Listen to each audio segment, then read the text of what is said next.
Lines दिख रही है, दीज आर दी और सिंबल, ये लॉजिकल ऑपरेटर और है. So or what the or basically says, that means either this condition or this condition or this condition is true.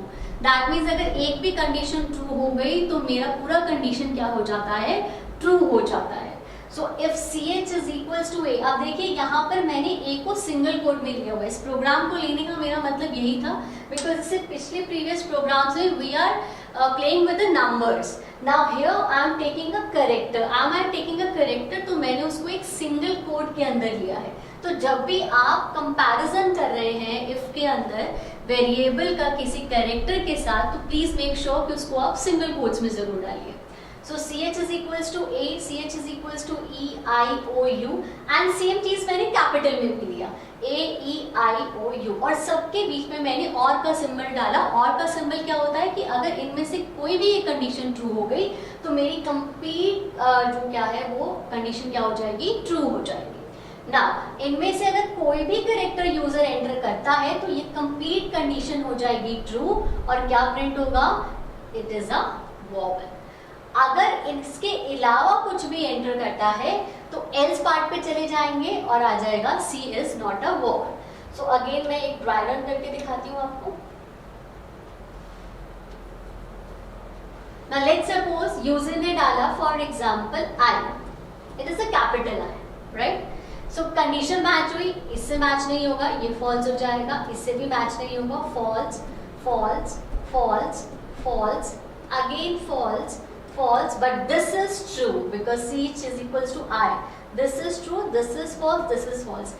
As हम लोगों ने ऑपरेटर जब पढ़े थे तो हमने और का देखा था. और क्या करता है कि अगर इनमें से कोई एक भी कंडीशन ट्रू होगी तो कंप्लीट कंडीशन मेरी क्या हो जाएगी, ट्रू.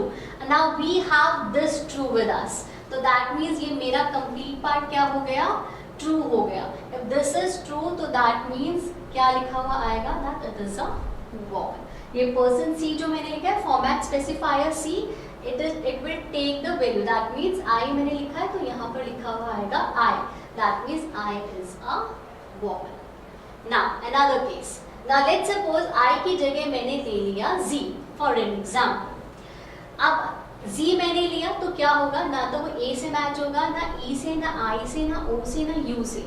सिमिलरली किसी कैपिटल वाले से भी नहीं मैच होगा, तो सारी कंडीशन क्या हो जाएगी, यहाँ पर फॉल्स हो जाएगी. दैट मीन्स ट्रू की जगह यहाँ सारा क्या हो जाएगा, फॉल्स हो जाएगा. अब अगर फॉल्स हो जाएगा तो ये स्टेटमेंट एग्जीक्यूट नहीं होगी, लेकिन ये स्टेटमेंट एग्जीक्यूट होगी, that Z is not a vowel. So what we have seen that कि इस प्रोग्राम के अंदर भी एक टाइम पर एक ही स्टेटमेंट एग्जीक्यूट हुई, या तो ये स्टेटमेंट एग्जीक्यूट हुआ या फिर ये स्टेटमेंट एग्जीक्यूट हुआ, और कौन सा स्टेटमेंट एग्जीक्यूट होगा that will depend upon the condition, this condition. If this condition is true तो ये स्टेटमेंट एग्जीक्यूट होगा, अगर ये फॉल्स है तो ये एग्जीक्यूट होगा. So this is what the